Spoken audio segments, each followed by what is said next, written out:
what are some of the main goals or questions that you're trying to answer with your current work? So my primary project right now is this project I said about learning from small numbers.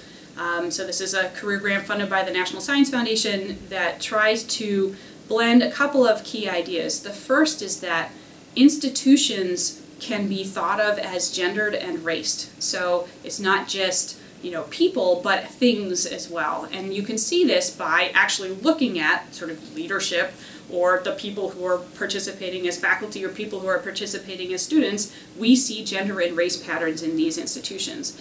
So it is situated on a concept in sociology called the ideal worker. And the thought is, do we set up our educational institutions such that only one type of person with one set of sort of lived experiences is best fit for that particular position? So like, have we made a job, or have we made a student sort of job, if you like, that that structurally means that white men are the most successful in.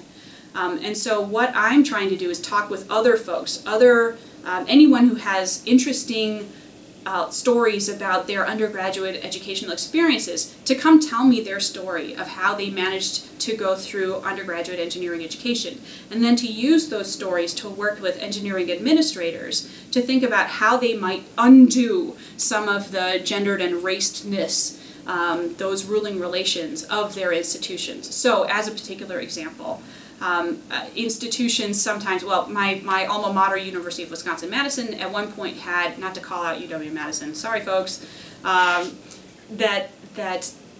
they did not allow undergraduate engineering students to be part-time. It was a rule, and the idea was that rule indicated the amount of effort that it would take to be successful as an engineer, that it was a very time-intensive type of profession. But then what we're doing is we're deciding who should be an engineer, not based on their intellect or their capacity for growth or their contributions that they can make to engineering, but based on their schedule. And that seems ridiculous, especially if you think about, so who are the people who systematically are going to have to work while they're in school? Who are the people who maybe have family responsibilities that they can't be a full-time student? Maybe there are people who can't live in the dorm and have to commute a long distance and therefore can't be a full-time student because their days are not long enough, right? It might be another thing to think about when you're assigning teamwork, that if you are teaching in a university where you have a lot of commuter students, or returning adult students, that somehow those teammates have to find time to work together. And if you are in a large city like Houston, where students live 2 hours in one direction from school and another direction from school, then to actually meet on the weekends would take 4 hours of driving. So maybe those students don't end up taking that class because of constraints that have nothing to do with their own intellectual abilities or interests or capacity for growth.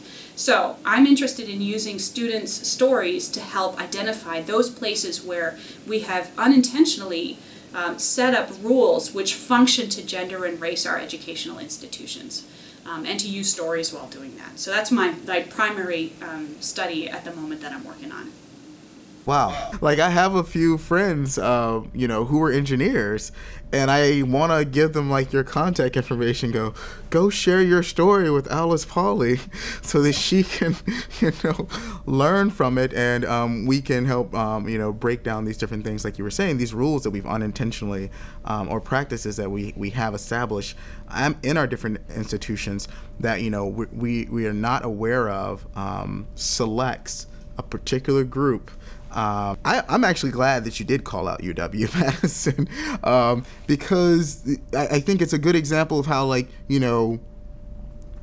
every institution has at least something like that, where there's some rule or some policy or some practice that is unintentionally excluding particular groups of capable students, groups of capable students.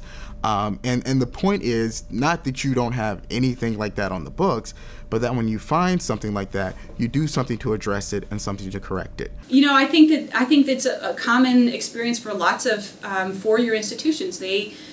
they focus on their core demographic, which are 18 to 22-year-olds who don't have any family responsibilities and don't have any sort of additional financial cares, right? They've figured out how to finance their education without having some huge, very overwhelming job.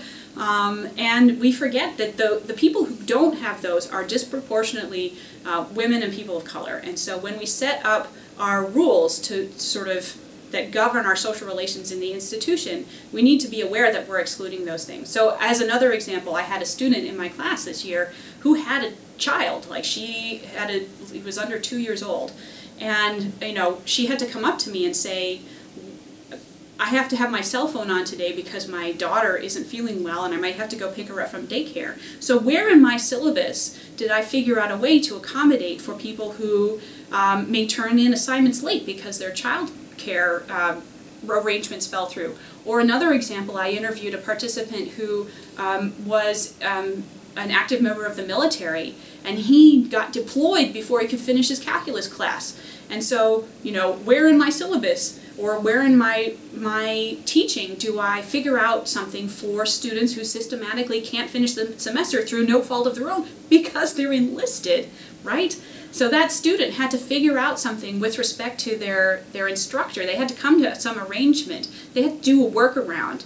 And when we have lots of those types of workarounds, maybe we should question the very policies that necessitate the workarounds in the first place.